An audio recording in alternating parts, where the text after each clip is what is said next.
Okay, so here is the stator. Now, I just with a piece of emery cloth very carefully sanded the surface of all of these plates and did my best not to rub the insulation too much. I mean, the insulation is slightly lower, but I just folded a piece in half and just kind of cleaned them up a little bit. So that's about as far as I'm going to go with cleaning this, and I don't want to get any more aggressive with cleaning them. Quite a few people commented or made suggestions that just a quick sanding should take the surface rust off, and as long as there's no contact to the rotor, then both the rotor and the stator just have to get the rust removed and they'll be fine. So anyways, this is now kind of shined up, and we'll leave it at that and test the motor. I thought we would tape all of these before we buff and paint the metal.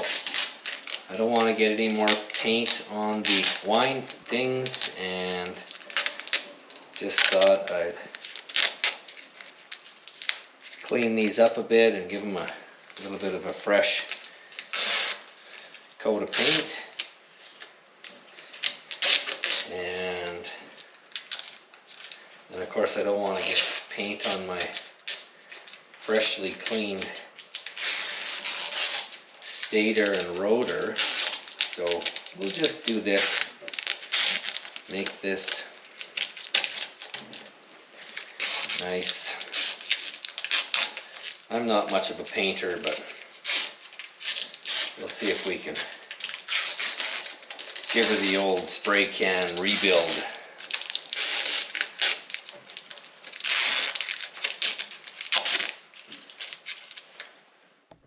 Just in the process of buffing all the rust off. I got this plate pulled back up. It was kind of dented in. I removed all of the old electrical connection terminals, and we'll have to replace those. Those were pretty rough. But I thought while I had this all apart, I would just recoat the coating of these three leads just with some heat tape. Just give it a little bit more life. None of it was cracked, but it was pretty just old looking, and when I straightened them it didn't break, but you know, we're just going to put a little bit more on there.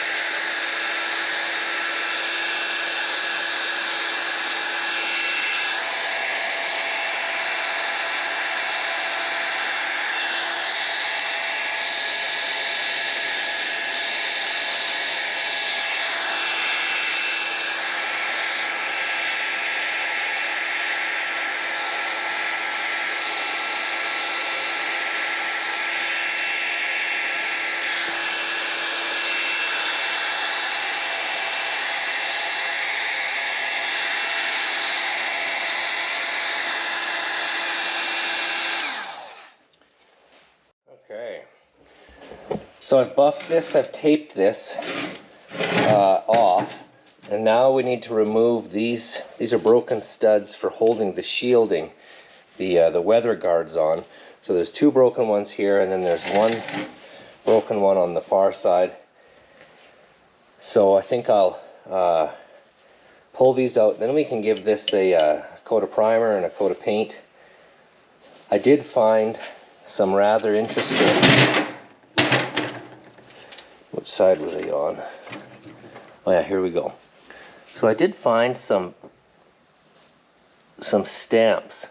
This guy says 84 right there, and there was some other witness marks, I think on the other side. here we go.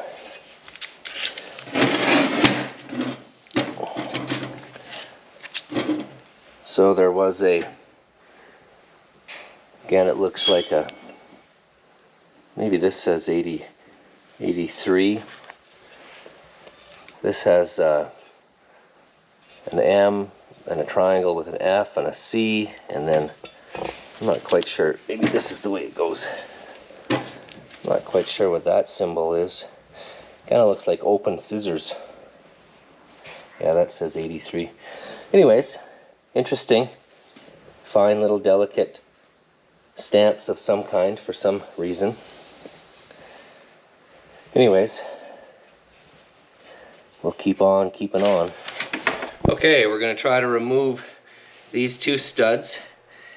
I think they're just a 3/8 bolt.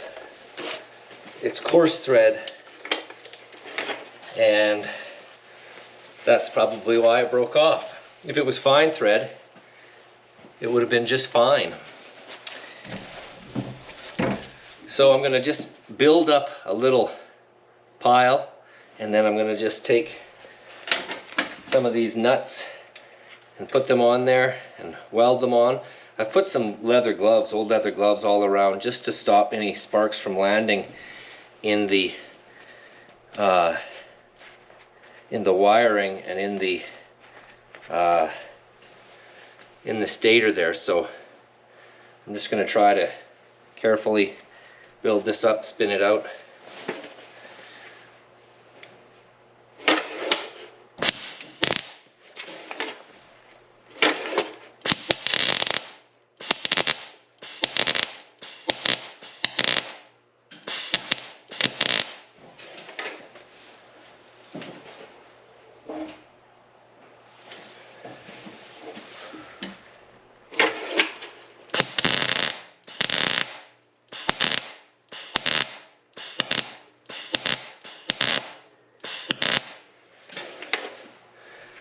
Now it usually takes a couple of times. I'm not that worried if it takes a few nuts to do it.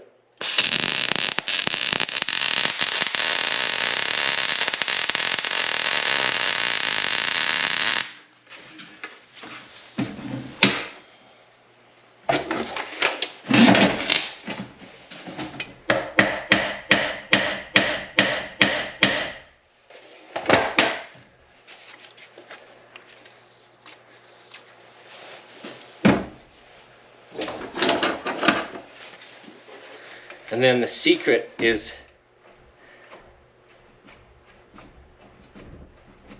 back and forth lots.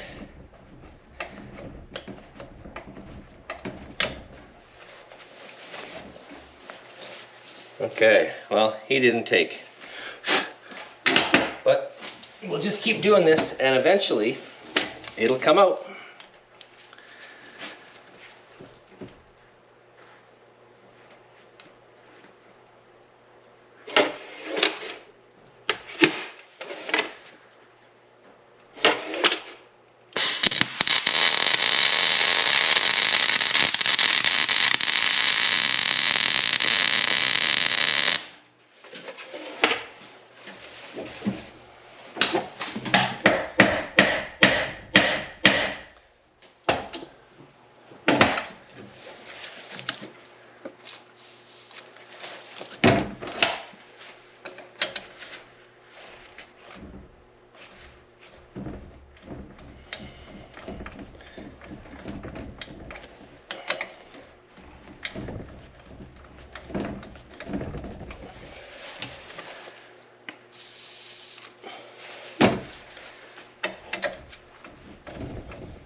It's the back and forth that, I mean, all of it's happening. There's the shrinking action of the stud or the bolt. There's the heating and cooling action from the welding. There's the penetrating oil, and even the taps below give it some upset I think the correct term is. There we go. Just that simple. We'll get these. Now we'll do this one. It's already got a bit of a nubbin on there. That'll make it even easier. I never had much success with screw extractors. I always felt that it's so rare that you would ever have a shearing action rather than a rusting, corrosion, twisting, torsion fail.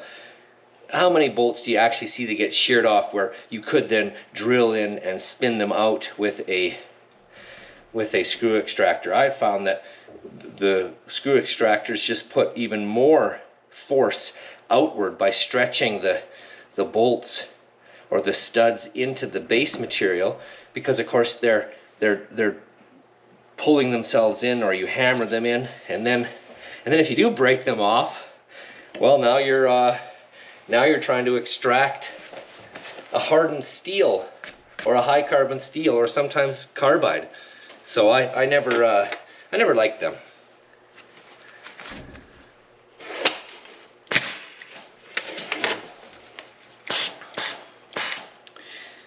There's so much corrosion that it arced to the base material. Well.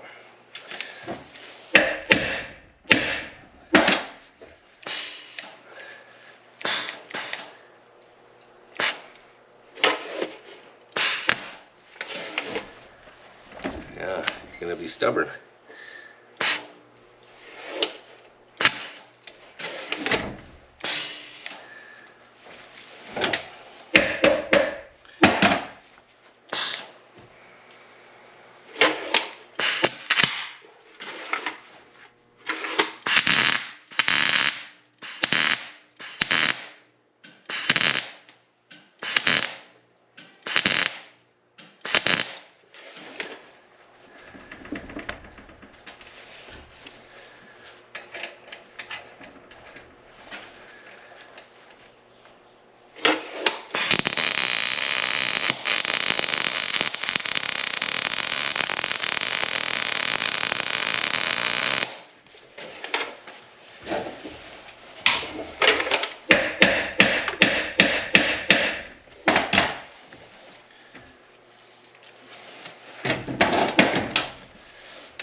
Oh, that's a different size.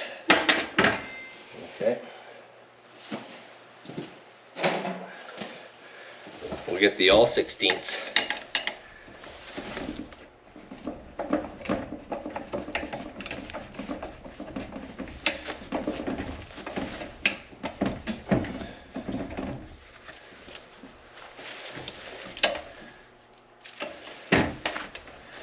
Well, there we have it. There's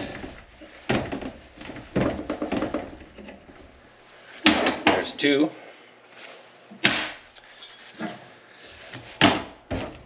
Now,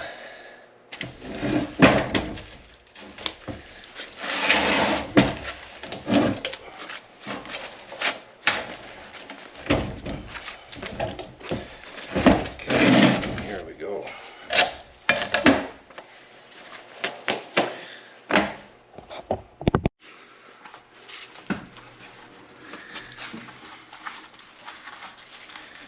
See if we can get this covered up nice. I'm sure it'd be a shame if we ended up having a short because we had a hot piece of weld fall down in there and melt through and just otherwise generally be disorderly.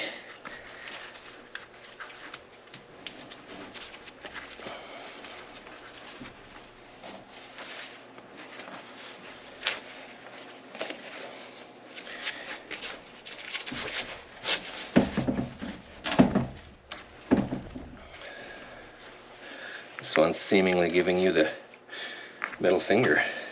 You stay down there. Okay.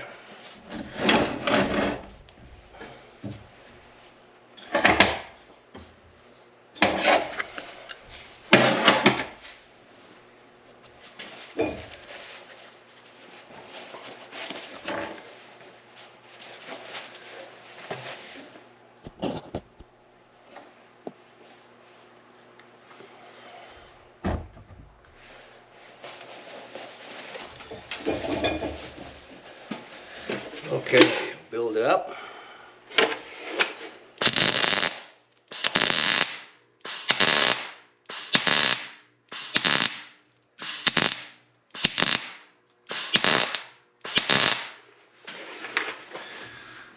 Alright, put a little guy on there. I've seen people put paper and tape and a bunch of different things. Whatever, I mean you just don't want to weld it to the base metal.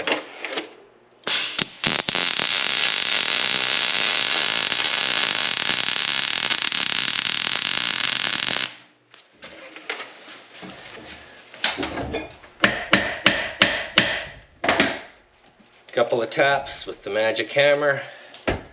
A little bit of snake oil. And I can't stress enough the back and forth. 2 steps forward, 1 step back. You can actually feel it. You can actually feel it get tight to where it feels like it's going to snap off. You back off, you feel it get tight again here. Because inside those threads, there's all the rust is still there. It hasn't disappeared. You're hoping that the threads of the stud have gotten smaller because of the cooling action of the weld that heated it up. But that rust is still in there, and so it gets tight here, it gets tight there. And if you were to just try, force it all the way around, that rust is going to bind again in the threads. But if you go 2 steps forward, 1 step back, now it's tight here and tight there. So you're slowly gaining a few degrees each time you kind of cycle back and forth or take 2 steps forward and 1 back. And if you rush it, it'll just snap off and you got to weld it on again. But you can see that it's hard for you to see, but you can feel now it's loosened up enough. And I mean, it doesn't look like there's a lot of rust in there, but you know, there was corrosion, and that corrosion was holding this. Anyways, 3 for 3. This one came out easy, so that was a nice little job. I'll get this penetrant oil off there, and I think we'll give this a little blast of some primer. Okay, we got a coat of yellow paint on the brake components, and we also got a coat of yellow paint on the stator. I put tape on the mating surfaces on this side and on that side, so this face and that diameter right there, just so that when we go to assemble this end and that end to the motor end to the gearbox, it won't be too tight. I mean, it's hard to say if it was painted. It didn't look like it was painted when I took it apart, so I did put a light coat of primer on this face and that little edge right there, or that diameter. But anyways, we got it.